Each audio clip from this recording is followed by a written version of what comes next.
Israel ആക്രമണം നടത്തുന്നു. ഇപ്പോൾ ഹമാസിന് നേരെ, ഹിസ്ബുള്ളയ്ക്ക് നേരെയൊക്കെ ഈ ആക്രമണം നടത്തുമ്പോൾ ഈ അവരുദ്ദേശിക്കുന്ന നേതാക്കളുള്ള കെട്ടിടങ്ങളെയൊക്കെ ലക്ഷ്യം വെച്ച് റോക്കറ്റ് വിടുകയോ അല്ലെങ്കിൽ ആളില്ലാ വിമാനത്തിൽ നിന്ന് ആക്രമണം നടത്തുകയൊക്കെ ചെയ്യുന്നുണ്ട്. പക്ഷേ ചില സ്ഥലങ്ങളിൽ ഈ വലിയ ബിൽഡിങ്ങുകൾക്കൊക്കെ നേരെ, അതായത് ഒരു റെസിഡൻഷ്യൽ ഏരിയ എന്നൊക്കെ നമ്മൾ പറയുന്ന സ്ഥലത്തേക്ക് കൃത്യമായി ഇസ്രയേൽ ആക്രമണം നടത്തുന്നുണ്ട്. അതെന്തെങ്കിലും യുദ്ധതന്ത്രമാണോ? അത് ഇസ്രയേൽ വികസിപ്പിച്ച ഒരു സൈനിക തന്ത്രമാണ്. അതിൻ്റെ പേര് ദഹിയ എന്നാണ്. അതെന്താണെന്ന് വെച്ചാൽ ജനങ്ങൾക്ക് പ്രയോജനമുള്ള കെട്ടിടങ്ങളൊക്കെ, സിവിലിയൻ സ്ട്രക്ചേഴ്സ്, അതുമൊക്കെ ഈ തകർക്കുന്നതിൽ പെടും.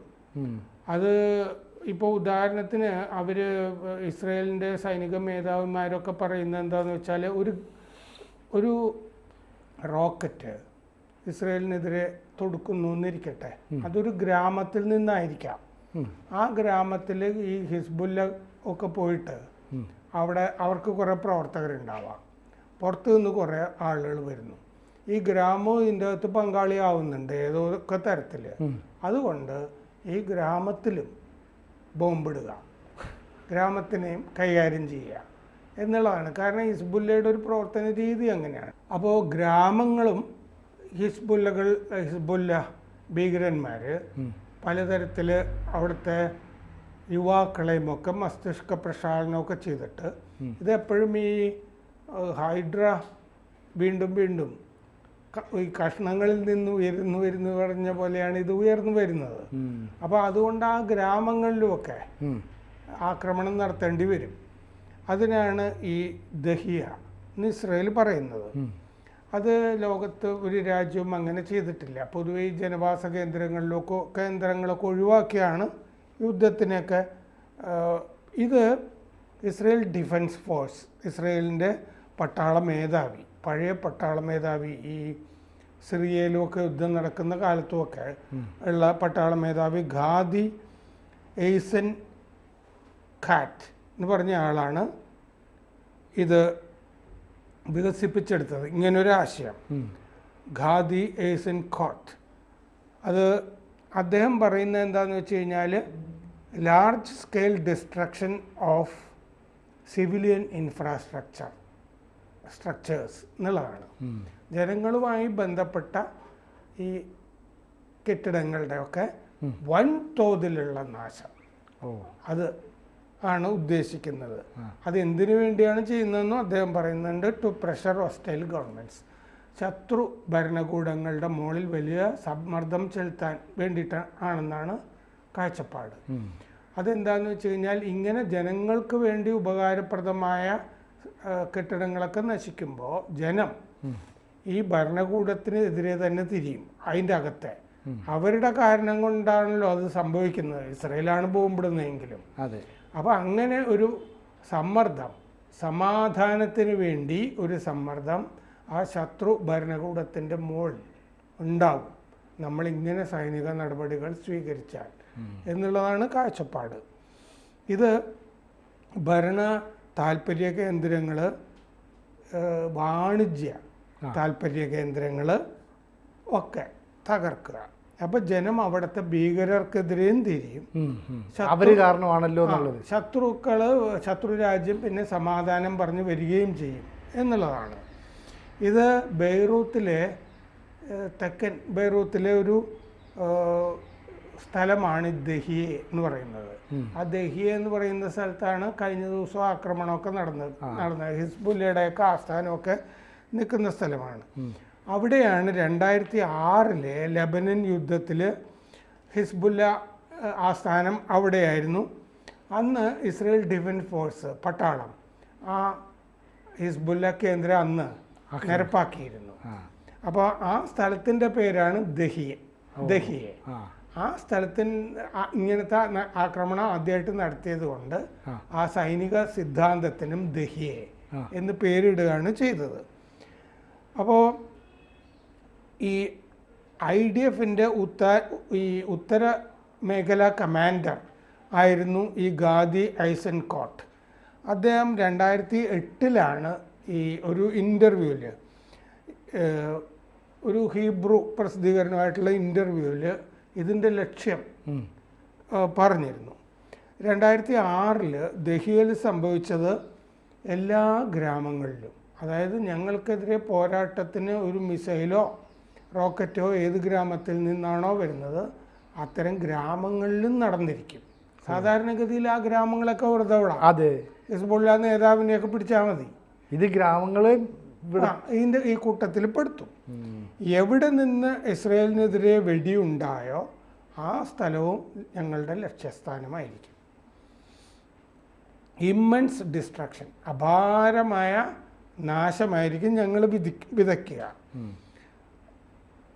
ഈ പദ്ധതി ഇത് ഒരു നിർദ്ദേശം, ഒരു പട്ടാള നിർദ്ദേശം അല്ല, ഇത് ഞങ്ങളുടെ ഒരു പദ്ധതിയാണിത് ഞങ്ങൾ നടപ്പാക്കുന്നത്. വെറുതെ ഇങ്ങനെ നടപ്പാക്കാമെന്ന് നിർദ്ദേശം പറഞ്ഞിട്ടിരിക്കുകയല്ല, ഞങ്ങൾ നടപ്പാക്കുന്ന പദ്ധതിയാണിത്. ഓരോ ഷിയ ഗ്രാമവും ആ ഹിസ്ബുല്ലയുടെ പട്ടാള കേന്ദ്രമായിട്ടാണ് ഞങ്ങൾ കാണുന്നത്. അതുകൊണ്ടാണ് ആ ഗ്രാമങ്ങളെ ആക്രമിക്കുന്നത്. അവരുടെ ആസ്ഥാനം, അവരുടെ ഇൻ്റലിജൻസ് യൂണിറ്റ്, അവരുടെ വാർത്താവിനിമയ കേന്ദ്രം, ഇതൊക്കെ ഈ വീടുകളിലൊക്കെ ആകാം. അപ്പോൾ വീടുകളിൽ തന്നെ റോക്കറ്റുകൾ സൂക്ഷിച്ചിട്ടുണ്ടാകാം. വീടുകളിൽ നിന്ന് ഗ്രാമങ്ങളിൽ റോക്കറ്റുകൾ ലോഞ്ച് ചെയ്തു എന്ന് വരാം. ആ വീടുകളുടെ അടിയിൽ അതുപോലെ തട്ടിമ്പുറത്ത് ഒക്കെ ഇത് സൂക്ഷിച്ചിട്ടുണ്ടാകാം. ഭീകരരെയും ഒളിവിൽ കഴിയുന്നുണ്ടാകാം. എല്ലാം ഓരോ ഗ്രാമത്തിലും അവർക്ക് പ്രവർത്തകരുണ്ട്. ഈ നസ്രള്ള അന്ന് ഇദ്ദേഹം പറഞ്ഞിരുന്നതാണ്, നസ്രള്ള ഞങ്ങൾക്കെതിരെ ആക്രമിക്കുന്നതിന് മുമ്പ് 30 തവണ ചിന്തിക്കണം. നാശമല്ലേ വിളിച്ചു വരുത്തുന്നത്. ഓരോ തവണയും അയാളെ പിന്തിരിപ്പിച്ചത് നാശമായിരുന്നു. അയാൾ 2 വർഷം മുമ്പ് മിണ്ടാതിരുന്നു. ഇത് 2008 സംഭവം. ഈ പറഞ്ഞ വാചകങ്ങളാണ് ഞാൻ പറഞ്ഞത്. അന്നേ നസ്രള്ള 30 തവണ ആലോചിക്കണം, അല്ലെങ്കിൽ തട്ടിപ്പോകുന്നുള്ള കാര്യം അന്നേ പറഞ്ഞതാണ്. 2010 ഇദ്ദേഹം വീണ്ടും ഇതിൻ്റെ ലക്ഷ്യങ്ങൾ പറഞ്ഞു. 2006 ലെബനനിൽ ചെയ്തത്, ഞങ്ങൾ ആദ്യം ലക്ഷ്യങ്ങൾ തകർത്തു, പിന്നെ ഉടനെ ഭീഷണി ഇങ്ങോട്ട് വന്നു. അപ്പോൾ ആദ്യഘട്ടത്തിൽ ജനത്തിനെ ഒഴിപ്പിച്ചു അവിടെ നിന്ന്. ഇപ്പോഴും ജനം ഒഴിപ്പിക്കുന്നുണ്ടല്ലോ. അപ്പോൾ വലിയ ആക്രമണം വരാൻ പോവാണ് ജനം പലായനം ചെയ്യുമ്പോൾ. അതിനുശേഷം വിശദമായ ആക്രമണം, വിസ്തൃതമായ ആക്രമണം നടത്തി ജനങ്ങൾ ഒഴിഞ്ഞ ശേഷം. ലെബനനെ പോരാട്ട കേന്ദ്രമാക്കിയത് ഹിസ്ബുല്ലയാണ്, ഞങ്ങളല്ല. അതുകൊണ്ട് അത് നശിപ്പിച്ചിരിക്കും. 2006 ദഹിയെ തകർത്തു എയർഫോഴ്സ്, വ്യോമസേന. 2008, 2009 ഗാസ യുദ്ധം, അതും ഈ ദഹിയ പ്രിൻസിപ്പിൾ വെച്ച് തന്നെ നടത്തിയതാണ്. ഇതുപോലെ തന്നെ തകർക്കുക. Wide spread destruction as A means of deterrence. Deterrence എന്ന് പറയുമ്പോൾ എന്താ, സമാധാനം പാലിക്കുന്ന പരിപാടി. ആ സമാധാനത്തിന് വേണ്ടി വിസ്തൃതമായ നാശം വിതയ്ക്കൽ, ഇതാണ് ദഹിയ എന്ന് പറയുന്ന പരിപാടി. അതായത് അപ്ലിക്കേഷൻ ഓഫ് ഡിസ്പ്രപ്പോർഷനേറ്റ് ഫോഴ്സ്. അതായത് ആ ഗ്രാമത്തിൽ 2000 പേരേ ഉള്ളൂ എന്നിരിക്കട്ടെ, നമ്മൾ 20,000 പേരുമായിട്ട് ചെന്നിട്ടായിരിക്കും ഇത് നടത്തുന്നത്. ഓപ്പറേഷൻ കാസ്റ്റ് ലീഡ് എന്നായിരുന്നു ഈ ആദ്യത്തെ ഗാസ യുദ്ധത്തിൻ്റെ പേര്, ഓപ്പറേഷൻ കാസ്റ്റ് ലീഡ്. അപ്പോൾ അതിൽ ഈ ദഹിയെ പ്രയോഗിച്ചിരുന്നു 3 ആഴ്ച, ലെബനനിലെ യുദ്ധത്തിന് ശേഷം. 2008 ഡിസംബർ 27 മുതൽ 2009 ജനുവരി 18 വരെ ഇത്തരം യുദ്ധമാണ് അവിടെ നടത്തിയത്. ഇപ്പോൾ ഹമാസിനെതിരെ നടത്തിയത് ഈ ദഹിയ എന്ന് പറഞ്ഞ പദ്ധതി കുറച്ചും കൂടി വിസ്തൃതമാക്കിയതാണ്. അതിൻ്റെ എക്സ്റ്റൻഷൻ കുറേയും കൂടി കരാളമായിട്ടാണ് നടത്തിയത്. ഗാസയിൽ നടന്നത് പൗരന്മാരെ ധാരാളം കൊന്നു. ഔദ്യോഗിക കണക്ക് തന്നെ 45,000 വരുമല്ലോ. ശരിക്കുള്ള മരണം അങ്ങനെ ആകണമെന്നില്ല. കെട്ടിടങ്ങൾ തകർത്തു. തെക്ക് പടിഞ്ഞാറൻ ഗാസയിൽ ഇപ്പോൾ ഒരു ചെറിയ മൂല മാത്രമാണ് പലസ്തീൻ. ഒരു ചെറിയ പ്രദേശം, തെക്ക് പടിഞ്ഞാറൻ ഗാസയിൽ ഒരു ചെറിയ പ്രദേശം മാത്രമാണ് ഇപ്പോൾ പലസ്തീൻ. ഇത് ഇങ്ങനെ തകർത്ത് തരിപ്പണമാക്കി ശരിക്കും അങ്ങോട്ട് ഒതുക്കുക ഒരു മൂലയിലേക്ക്. അതാണ് ഈ ദഹിയ എന്ന് പറയുന്ന സ്ഥലം. ദഹിയ എന്തായാലും ഈ യുദ്ധതന്ത്രം വളരെ നല്ലത് തന്നെയാണ് അല്ലേ, ഈ ശത്രുക്കളെ പേടിപ്പിക്കാൻ, ഒപ്പം ആ ജനങ്ങളെ അവർക്ക് എതിരാക്കി മാറ്റുക എന്നുള്ളത്. ചില സമയത്ത് ജനങ്ങളും പേടിക്കുമല്ലോ. ജനങ്ങൾ പേടിച്ചിട്ടാണ്, ജീവിക്കാൻ പറ്റുന്നില്ല എന്ന് പറഞ്ഞിട്ടാണ് അവരെ ഇതിലേക്ക് നയിച്ച ആളുകൾക്ക് എതിരാകുക. ഇത് ഇസ്രയേലാണ് നടത്തുന്നതെന്നൊക്കെ പറഞ്ഞ് ഉച്ചഭാഷണം വെക്കാനും കാറിൽ വിളിച്ചു പറയാനും ഒന്നും അവിടെ സൗകര്യമില്ലല്ലോ. ഇവിടെയാണല്ലോ ഈ പ്രതിഷേധവും കാര്യങ്ങളൊക്കെ നടക്കുക. അവിടെ ഒന്നും നടക്കില്ല. എപ്പോഴാണ് ബോംബ് വന്ന് വീഴുക എന്നുള്ളത്.